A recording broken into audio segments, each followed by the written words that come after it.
dogs or street dog is the same. I don't make any difference with my patients.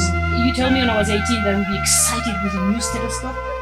But really, the fact that you meet people who feel the same as you do,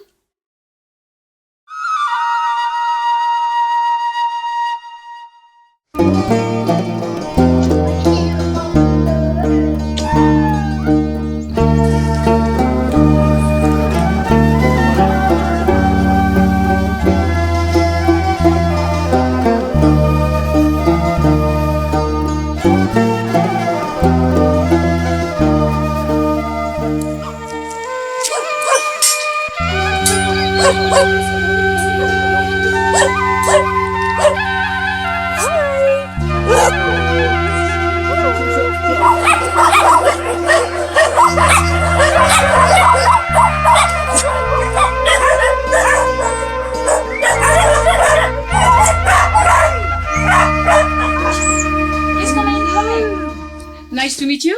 Please come in, close the door. Okay, no, I'd say. What is wrong with this beautiful dog? Just very bad matted hair, as you can see. That's what we removed out of her. Oh, yes. Oh, that would have been painful. And of course, fleas, any kind of parasites. And then on top of that, she has a fungal infection. You can smell it. Yeah. So the next stage now is we're going to give her ketoconazole shampoo. Do you remember? How long do we have to keep the shampoo on? 10 minutes. Her name is Pinky. Pinky? She's a very nice girl. She's definitely what we would call a lap dog in Bhutan.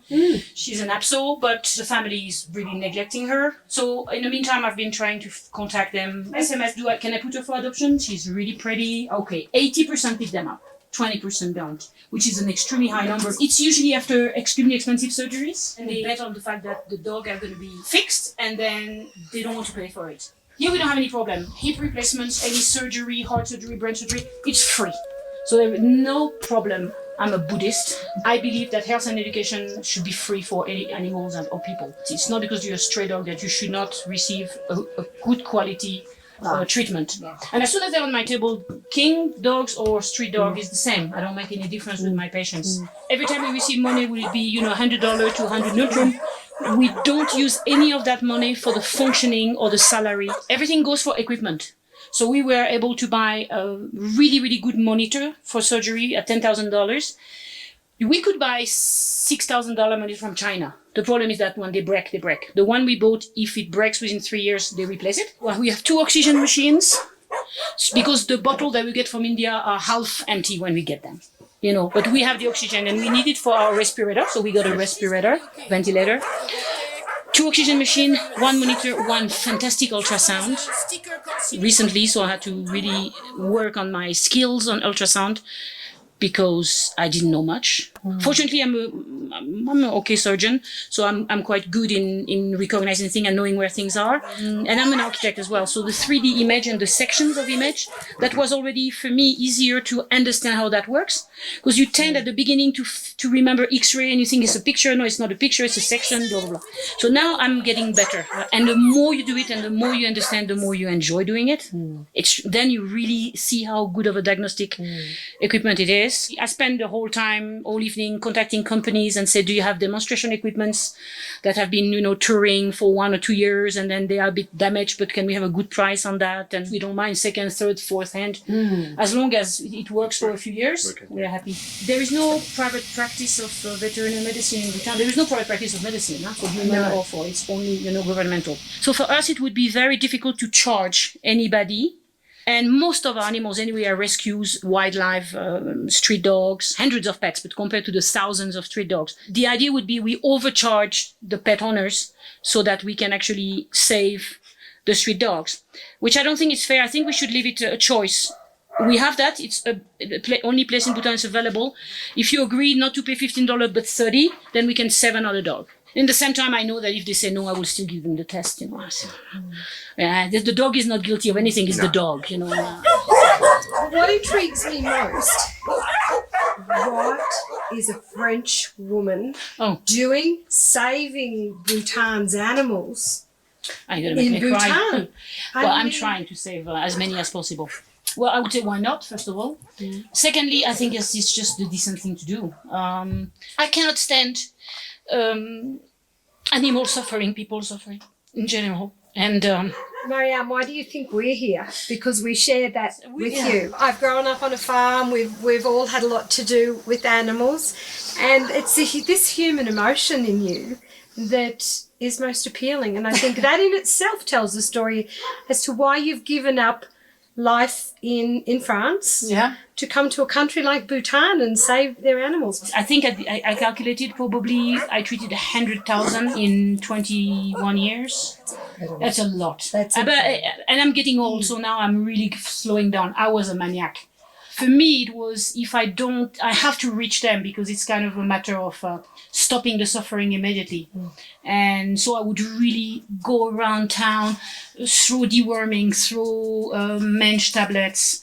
The one I couldn't catch, I would throw them. The one I could catch, I would give them shots. The one which were in terrible state, I would just bring them. Yeah, now I've slowed down. I have a very bad back problem, but yes. Yeah, If I was a king, I would be giving you a medal. I already have 2. Oh, you do?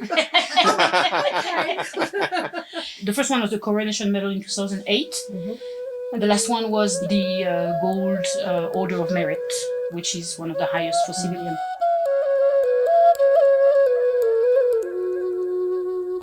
So how long have you been in Bhutan? I arrived 16 June 97. And never left? I never left. I mean, I left. I went to Bangkok for shopping.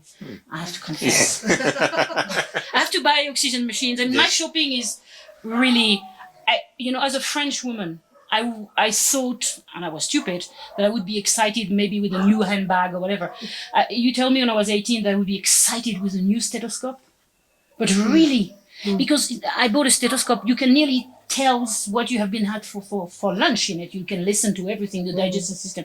I'm so excited because for me, it means I will diagnose better. I will save more lives. I will save time and it will be easier and the dog will suffer less. Yeah, it's funny how life is. So why I'm here? Yeah, because I came with my boyfriend 21 years ago. I met him in Egypt, where I was rescuing cats. I had 100 cats in my flat. Oh, she's got fleas. Don't tell my landlord. I saved animals since I'm 2. In my family, the story is that everybody is in the swimming pool. I'm saving the mosquito drowning, hating the world because they couldn't feel the pain and the suffering of drowning, and I could feel it. So it's called hyperempathy, call it what you want. It's a kind of a more open relationship with animal, and I think I didn't lose it, I developed it. And I think in a lot of families you are taught to get strong, oh, don't cry, it's only a mosquito, whatever. And I never wanted to go, oh, it's only a mosquito, because for many people, oh, it's only a rat, or it's only, whatever. You always have it's only something, and I think it's very dangerous to legitimize any kind of, level. And of course, nature does it. We always survive at the expense of something else. And I try to survive at the expense of as less as possible. So I'm a vegan and so and so. But, in the same time, I never cut flowers. It's just taking a life and killing it and give it to die to somebody else. I like flowers outside where they are. I will never cut a tree. You can admire them as much outside as you can inside. Absolutely. Anyway. I think I do my best here. I'm trying to save lives. At least I try to prevent the suffering. Act on it when I see it. Educate by example. You're under training? This is Doji. So Doji? he's been Doji now Wangchuk. with us. Doji Wangchuk. Yeah, in Bhutan there is no family name. You know that, huh? So Doji Wangchuk is 2 names. Yes. And what I try to give them is an international training, not just how we do it here. He does not want to get inside. I hope in his life he goes to India, he goes to Nepal, he goes to Australia, he has a chance to visit the world. In the same time, I hope not, because he will take planes. Do you have other veterinarians come to volunteer from other Yes. countries? A program? Well, it's as very such? difficult to get visas for people visiting Bhutan. Mhm. So we are very lucky because the World Health Organization volunteers who work for the human hospital, Yes. very interesting to come and work or do surgery with us on animals, because a lot of them wanted to be vets. Yes. It's very similar to human medicine. The whole system in there, it's quite similar. You remove a kidney in a dog and remove a kidney in a person would be the same thing. Because they already have the visa, I don't have to organize anything. For a few years, it was easier to come to Bhutan, and we could get actually volunteers.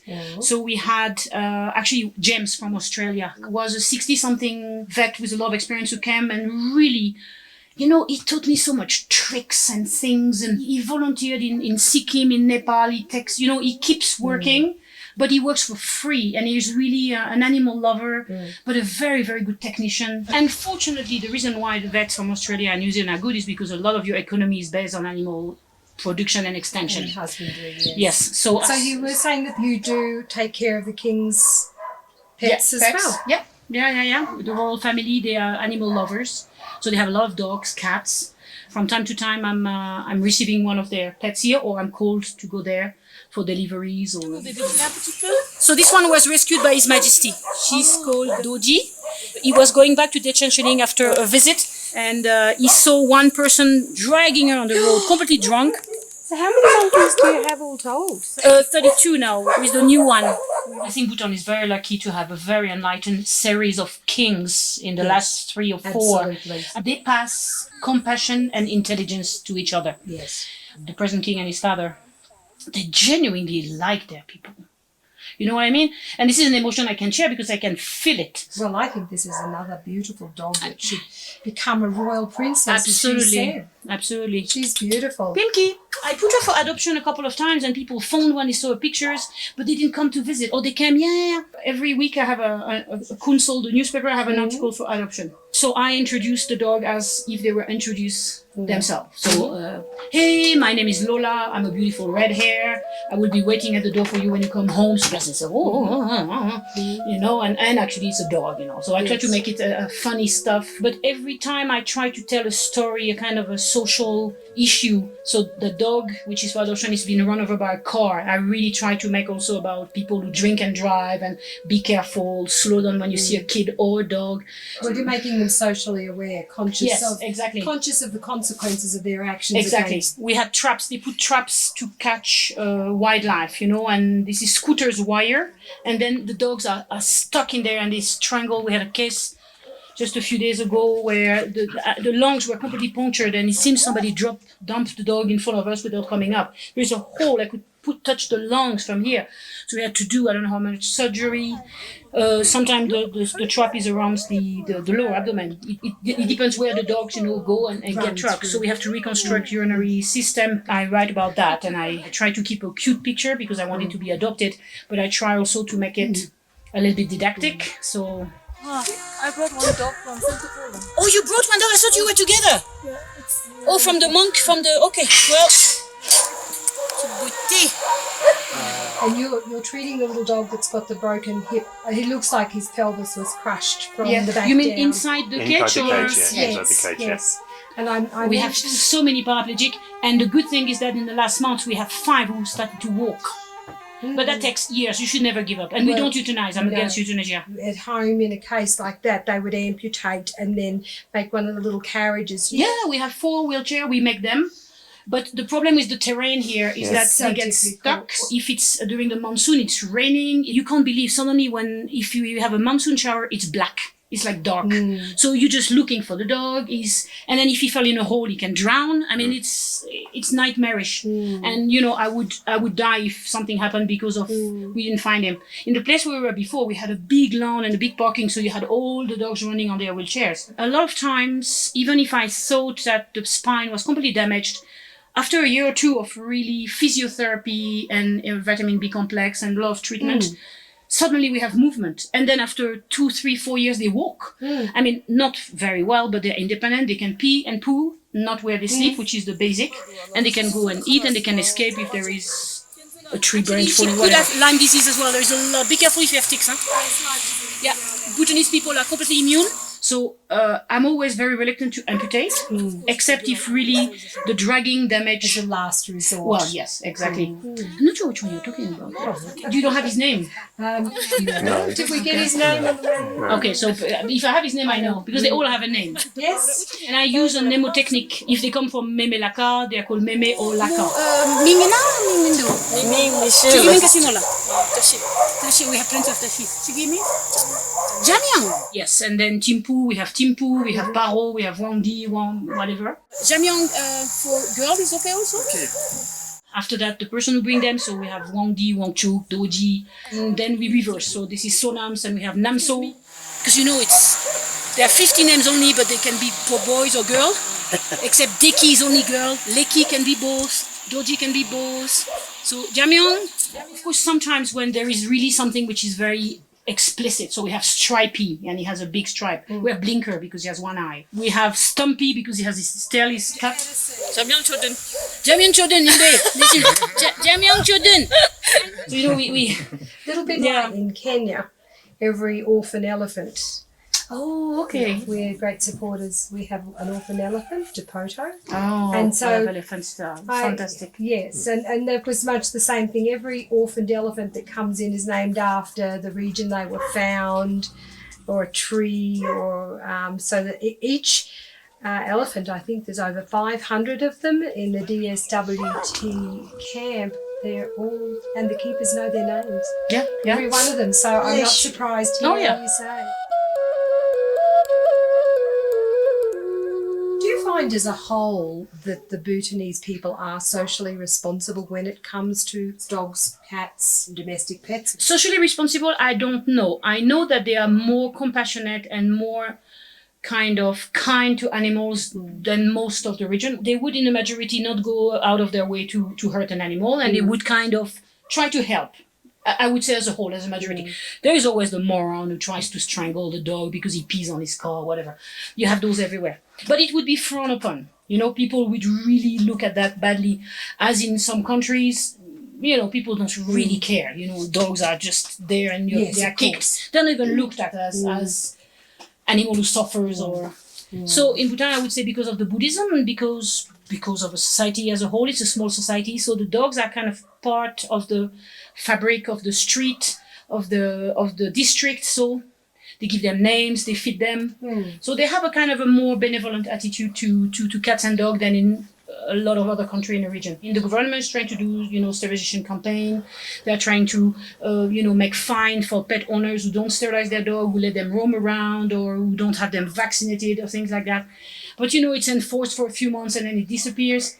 And I don't think that pet owners should be fined if their dog roam around. I think their dog are taking a stroll and that's it. I mean, they would do that for the kids next. No, dogs are allowed to be in the street. I think we are really striving for coexistence. It's a problem of sustainability. When you have sterilization campaign and you catch everybody except the female, that will not going to work. No, of course. One guy can impregnate everybody. You have to really be very thorough. They had also a lot of campaign because of tourists complaining about the noise. If you don't catch the lieutenant, it's always the same dog barking every night at the same corner. You recognize him with his very high-pitched up. So if you don't catch that guy and sterilize him, then he doesn't fight for territory and food, then you're going to have the same noise. So there is also a lack of really knowledge of how groups are functioning, how they interact in town. And that knowledge you get by going there, knowing the dogs. All the dogs knew me because I had in some ways treated them. So I could really tell you who was who and what. But this is actually something that somebody has to do. It's not just say, oh, sterilization campaign, that area, grab whoever you can. And we are competing against the spay and release. For me, it's like catch or bring in, pampers, deworm, spay, pamper, give, and then release. So what will be your legacy? We have now nearly at the end stage of getting land from the government on a 90 years lease, because we have to pay here the rent. You know, honestly, of course money is very important because you can't do much without it. And you probably understand that. The fact that you meet people who feel the same as you do and understand it without having to say it, that you are not mad. You're not mad. We will say our goodbyes and our thank yous. Oh, it's been so lovely to meet you. Thank you so finally. much. Thank you. Thank you. Thank you for coming. You're a treasure. Oh, You I most do my best to be you a most certainly decent are. human being. A gorgeous girl. Our Pinky's a gorgeous girl. If only we could take you home.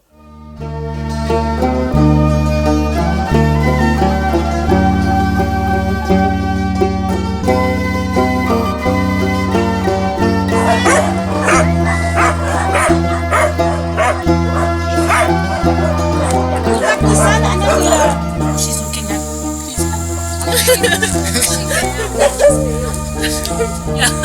yeah, exactly. 1 mile. Okay, now, well, thank you so much. Bye. Oh, you're filming. I didn't even think you're filming. And probably more nervous on his king's dog.